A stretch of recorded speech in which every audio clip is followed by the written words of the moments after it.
अस्सलाम वालेकुम। एक नई वीडियो के साथ मैं आपके रूबरू हूँ। कई अहबाब का मैसेज आया कि क़िता पर एक वीडियो बनाए। देखिए, ये क़िता है और क़िता को बहुत सारे लोग क़ता भी कहते हैं। तो क़िता कैसे लिखें, क्या तरीक़ा है और इसकी तारीफ़ क्या है, मैं ये वीडियो बनाना ही चाह रहा था, तो सोचा कि इसमें क्यों न रुबाई को भी शामिल कर लूँ। तो ये वीडियो रुबाई और क़िता पर है। तो हम जानते हैं इसकी तारीफ और इसके लिखने का तरीका। तो चलिए वीडियो शुरू करते हैं। सबसे पहले हम जानते हैं रुबाई के बारे में।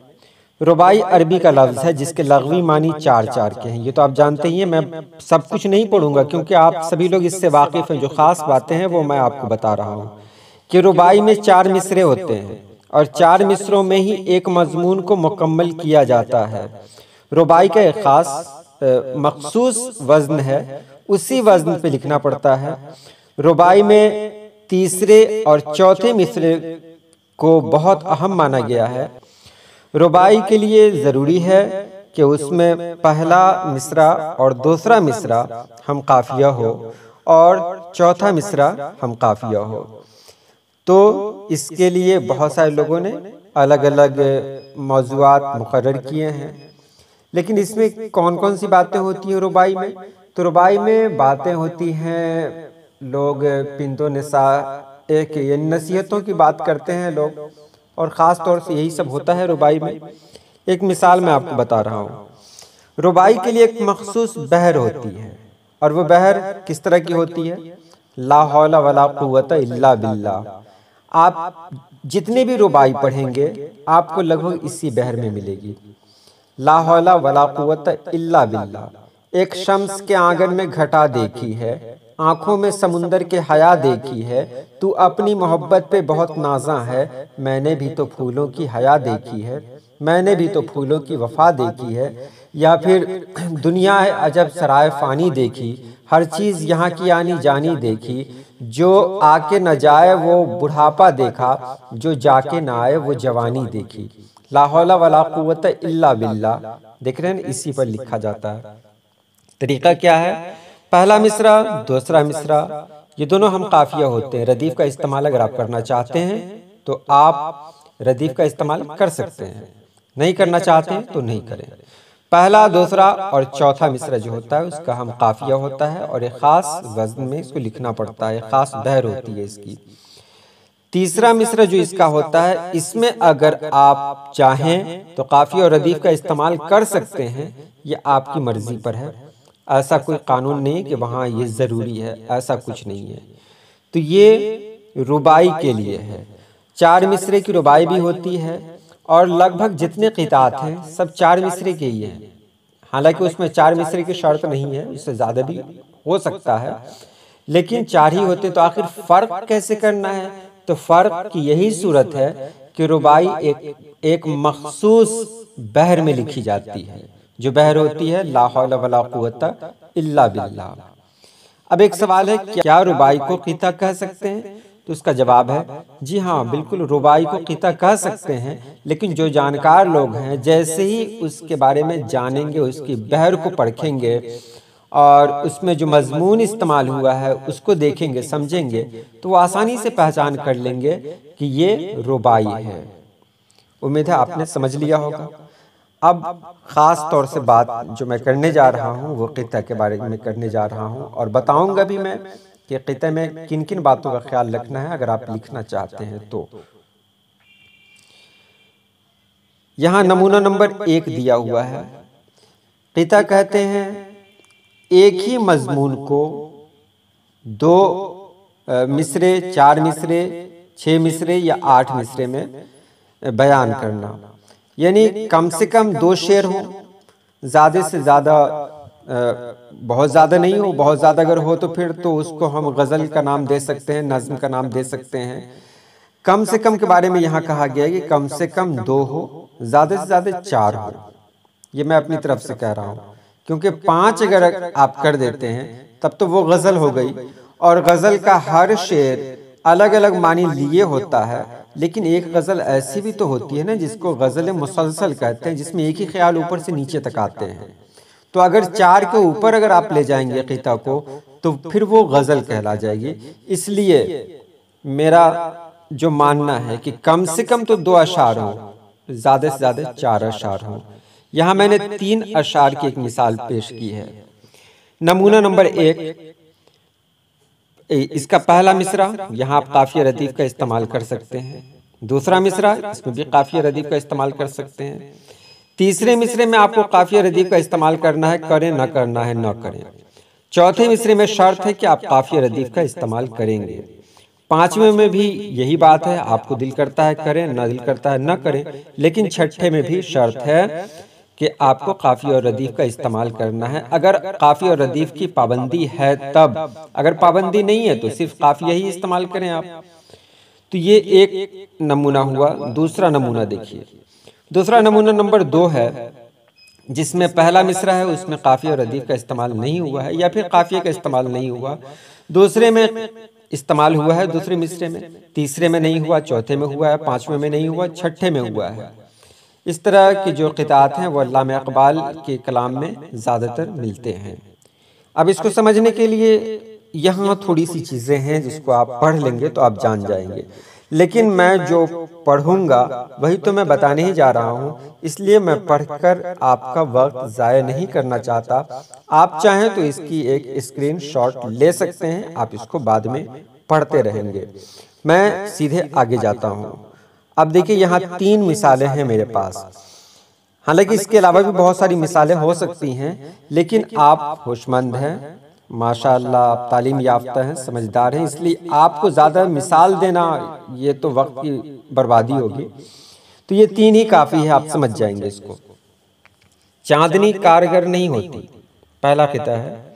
तीरगी मुख्तसर नहीं होती, उसकी जुल्फ़ें अगर बिखर जाएं, एहतरामन सहर नहीं होती। आपने देखा पहले मिसरे में काफ़ी और रदीफ का इल्तिज़ाम है, दूसरे में भी है, तीसरे में नहीं है, चौथे में है। ये क़िता हो गया। क़िता के लिए शर्त क्या है? क़िता के लिए सबसे पहली और सबसे ख़ास जो शर्त है वो ये है कि आपको एक ही मजमून को इसमें बयान करना है, एक ही मजमून हो, वही क़िता है। मिसाल के तौर पर, उसके खो जाने पे हैरत भी नहीं थी मुझको, ऐसे लोगों की ज़रूरत भी नहीं थी मुझको, उसकी खातिर मैं किसी शाम बहुत रोया था, हाँ वही जिससे मोहब्बत भी नहीं थी मुझको। आपने देखा कि ये एक ही ख्याल है चारों मिसरे में। अब एक बात और भी आती है कि क्या हम गज़ल के अशार को क़िता बना सकते हैं? बिल्कुल बना सकते हैं। अगर 2 अशार एक तरह के मिल गए उसको अलग से डाल लीजिए। ऐसा खास कर नातिया जो शुराए किराम हैं वो लोग करते हैं कि नात पाक के जो 2 अशार अच्छे होते हैं ना, जो उनको बेहतर लगते हैं, उनको अलग छांट लेते हैं और वो खुद क्या कहते हैं जलसे में या मुशायरे में क्या कहते हैं कि नात पाक पढ़ने से पहले एक क़िता समाअत फरमाएं। तो ये क्या होता है, उसी नात पाक का एक पार्ट है, एक हिस्सा है। तो जाहिर सी बात है नात पाक ऊपर से नीचे तक तो हजूर की तारीफ ही होती है, तो उसको अलग करना बहुत आसान होता है। लेकिन गज़ल में इसको अलग करना थोड़ा मुश्किल होता है, क्योंकि गज़ल का हर शेर अलग अलग मानी लिए होता है। अगर 2 शेर एक ही मानी का हो, एक ही मानी लिए हो, तो फिर उसको हम गज़ल से हटा के क़िता भी बना सकते हैं, पूरी आज़ादी है। तो आपने यहाँ देखा कि पहले मिसरे में, दूसरे मिसरे में और चौथे मिसरे में काफ़िया और रदीफ की पाबंदी की गई है, यानी उसका इल्तिज़ाम किया गया है, उसको शामिल किया गया है। और यहाँ ये भी देख लें कि अगर रदीफ का इस्तेमाल नहीं करना था तो कोई बात नहीं, बिना रदीफ के भी ये हो सकता है, इसमें कोई दिक्कत नहीं है। अब दूसरे में देखें जो बुलू में है, मखलूक तो फनकार है इस दर्जा के पल में, संगे दरे काबा से भी असनाम तराशे, तू कौन है और क्या है तेरा दाग़े क़बा भी, दुनिया ने तो मरियम पे भी इल्ज़ाम तराशे। आपने देखा ये 2 शेर है, क्योंकि पहला मिसरा है इसमें काफ़ी और रदीफ का इस्तेमाल नहीं किया गया है, दूसरे में और चौथे में किया गया है। तो बिल्कुल आप इस तरह भी कर सकते हैं। और ये कोई ज़रूरी नहीं कि 4 मिसरे ही हों, 6 भी हो सकते हैं, 8 भी हो सकते हैं, लेकिन सब में बात एक ही होनी चाहिए। ऐसा ना हो कि अलग अलग मौजू को लेकर अलग अलग शेर पेश कर रहे हैं, तो फिर वो क़िता नहीं कहलाएगा। क़िता में शुरू से लेकर आखिर तक एक ही बात हो, उसको नए नए तरीके से जाहिर करें आप। तीसरे क़िता को देखें। इस दिल को तेरी झील सी आंखों में डुबोकर कुछ सोच रही हैं मेरी नादान वफाएं। मैं अपने ताक़ुब में उफ़क़ पार चला हूँ, अब ढूंढने वाले न मेरा खोज लगाएं। इसमें आपने देखा, इसमें रदीफ का इस्तेमाल नहीं किया गया है, काफ़िया का इस्तेमाल किया गया है। तो यहाँ बिल्कुल आज़ादी है। आप चाहें तो गज़ल में भी वही है, जिस गज़ल में रदीफ न हो उसको गैर मुरद्दफ़ गज़ल कहते हैं। यहाँ भी वही है। क़िता में आपको आज़ादी है, आप काफ़िया के साथ रदीफ लगाएं या ना लगाएं। आप पहले दोनों मिसरे में काफ़िया और रदीफ का ख्याल रखें, ये भी हो सकता है, या फिर पहले मिसरे को छोड़ दें, दूसरे से आप शुरू करें। अल्लामा इक़बाल की एक नज़्म है, हस्पानिया तो खून मुसलमा का अमी है, मानिंदे हरम पाक है तू मेरी नज़र में। इस नज़्म में भी देखा आपने कि पहले मिसरे में काफ़िया और रदीफ का ख्याल नहीं रखा गया। यहाँ क़िता में भी अगर आप चाहें तो काफ़िया और रदीफ का इस्तेमाल पहले मिसरे में ना करें, यानी 3 शेर को लाएं और 3 अशआर को इसके अंदर डाल दें, 4 अशआर को इसके अंदर डाल दें या 2 को डाल दें, लेकिन वो सभी एक ही ख्याल का होना चाहिए। एक ही बात को वाज़ह करने के लिए दूसरे, तीसरे या चौथे शेर को आप इस्तेमाल करते हैं, तो वही क़िता है। क़िता माने होता है टुकड़ा, एक पार्ट। तो एक पार्ट कहाँ से आएगा ये सब? हम्द है, हम्द से भी ये क़िता बना सकते हैं। नात है, नात के 2 अशार ले लें, उससे भी क़िता बन जाएगा। गज़ल के 2 अशार ले लें जिसमें एक ही बात कही गई हो, उसको उठाकर ले आएं, वो भी क़िता हो जाएगा। आपने नाम सुना होगा, बहुत बड़े बड़े शायर हैं, लेकिन जॉन एलिया का नाम इसमें बहुत ज़्यादा आता है, वो बहुत मशहूर हैं। अगर अदब में दिलचस्पी है तो जॉन एलिया को सुने, अच्छा लगेगा, क्योंकि वो दिल से पढ़ते हैं। तो आपने देखा होगा कि वो अपनी गज़लों से 2 अशार को निकालते हैं और क़िता के तौर पर पेश कर देते हैं। तो यही क़िता है, आप भी लिख सकते हैं, और इसमें बहुत ज़्यादा पाबंदी भी नहीं है, लेकिन एक ही ख्याल को वाज़ह करना है, इसका ख्याल आप रखेंगे।